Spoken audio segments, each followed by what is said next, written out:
जय हिंद साथियों, CGPSC exam के लिए आप लोगों को मैंने हिस्ट्री सब्जेक्ट से कुछ आईएमपी प्रश्न दिया है। उसी तरह से अभी मैं आपको जियोग्राफी सब्जेक्ट से भी कुछ आईएमपी प्रश्न दूंगा और आपको समझाऊंगा भी। जो टफ रहेगा ना उसे मैं आसान कर दूंगा, जिससे आप लोग जब टिक लगाओगे तो आपका टिक जो है गलत नहीं होगा। ठीक है, तो चलो शुरू करते हैं। तो देखो यहाँ पे आपको एक प्रश्न दिखाई दे रहा होगा। पश्चिमी भाग में हिमालय की श्रेणियों का दक्षिण से उत्तर की ओर निम्नांकित में से कौन सा क्रम सही है? तो कौन सा क्रम सही है, कैसे पता करोगे? तो बता देता हूं कि सबसे नीचे में शिवालिक है।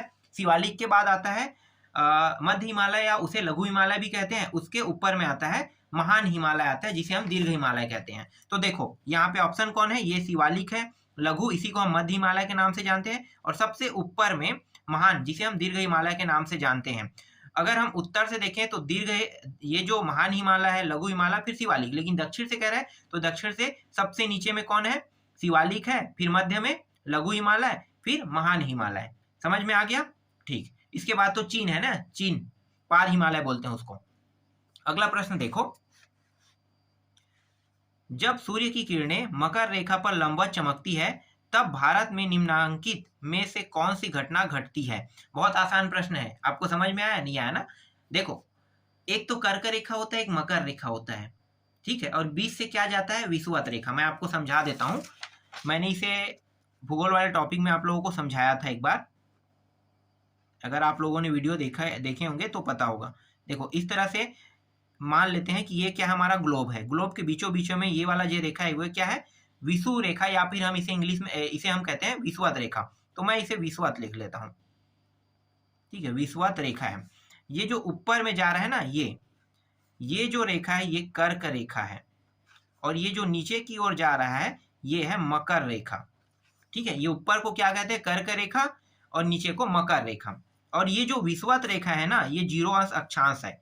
0 अंश अक्षांश 180 डिग्री इधर जाएगा, ये ऊपर की ओर इस तरह से 180 डिग्री, और 180 डिग्री नीचे की ओर ये इधर आएगा, दोनों को, दोनों साइड ना। तो 180 डिग्री ऊपर, 180 डिग्री नीचे।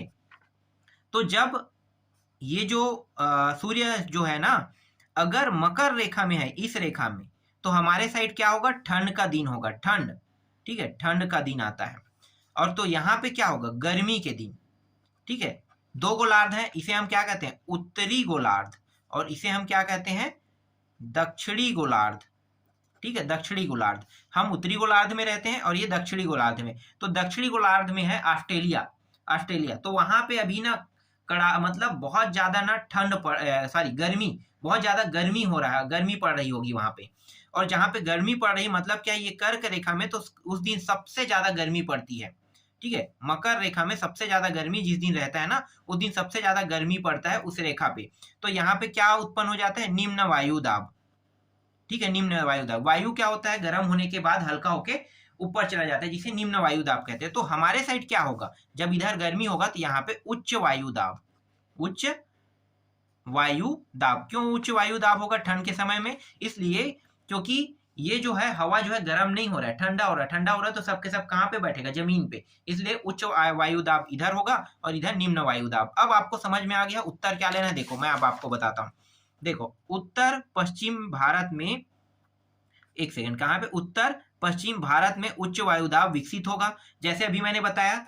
ठीक है, अभी उत्तर पश्चिम बोल रहे हैं ना, उत्तर पश्चिम में तो हम ही लोग रहते हैं, उत्तरी गोलार्ध कौन रहते हैं? हम लोग। तो अभी ठंड के समय तो अभी क्या होगा? उच्च वायु दाब होगा। तो यही जो आंसर ए है ना, यही सही है। समझ में आ गया? ठीक है, मैंने अभी आपको समझाया, ये ट्रिक है ना समझाने का। चलो आगे देखते हैं, अगला प्रश्न देखो, निम्नांकित में भारत का कौन सा सबसे बड़ा भाषाई समूह है? तो उत्तर क्या लेना है? ये जो इंडो आर्यन है ना, इसको लेना है। इन सभी को नहीं लेना है। ठीक है, इंडो आर्यन, इंडो आर्यन, आर्य, आर्य से समझ जाना, आर्यव्रत बोलते हैं ना, तो आर्य, इंडो आर्यन जो है सबसे बड़ा भाषाई समूह है, ये इसका उत्तर रहेगा। ठीक, चलो आगे देखते हैं। इसके बाद मैं आपको दिखाता हूं, यहां पे आ जाते हैं, एक मिनट, कहां पे है प्रश्न?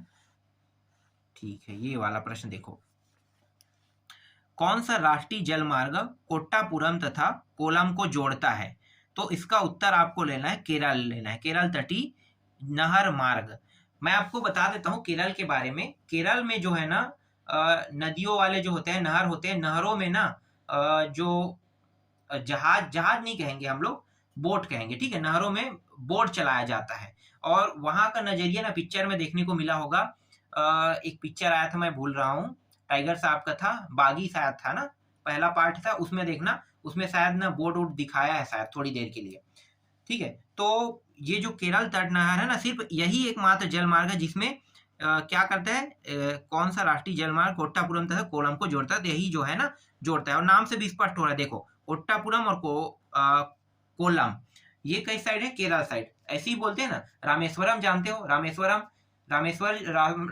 जो है वो कहाँ पे, तमिलनाडु में है, ठीक है, समुद्र किनारे, श्रीलंका के सामने। ये रामेश्वरम वही रामेश्वरम है जो भगवान राम जब गए थे ना, तो भगवान शिव की मूर्ति बना के पूजा कर रहे थे, ठीक है, तो ये वही रामेश्वरम है। चलो इसके बाद मैं आपको दिखा देता हूं, जितने भी आईएमपी प्रश्न है वो सब मैं बताऊंगा, ठीक है, जितने भी आईएमपी प्रश्न जो आपके एग्जाम में आपको देखने को मिल सकता है उसको समझा के भी बताऊंगा। आगे देखो, रामगिरी की पहाड़ियां किस पर्वत श्रृंखला का भाग है? उत्तर क्या लोगे, विंध्याचल पर्वत, ठीक है, विंध्याचल पर्वत का भाग है रामगिरी की पहाड़ी, ठीक है। ये विंध्याचल पर्वत के बारे में आप लोगों को पता है नहीं? तो मैं आपको बता देता हूँ कि ये विंध्याचल पर्वत जो है ना, ये दक्षिण भारत और उत्तर भारत दोनों को अलग करता है। विंध्याचल पर्वत एक लंबा लकीर की तरह है, मतलब ये मध्य प्रदेश राज्य में फैला हुआ है, बहुत लंबाई इसमें फैला हुआ है, तो ये उत्तर भारत और दक्षिण भारत को अलग करने का काम करता है। और इसकी जो औसतन ऊंचाई है वो है 700 से 1200 मीटर तक की इसकी औसतन ऊंचाई है। ये इंपॉर्टेंट तथ्य जो मैं भी आपको बता रहा हूँ, ठीक है। तो इस वीडियो में बस मैं भी इतना ही दे रहा हूँ, और मैं ढूंढ के लाऊंगा बहुत ही महत्वपूर्ण प्रश्न, और उसके बाद मैं आपको और महत्वपूर्ण प्रश्न दूंगा।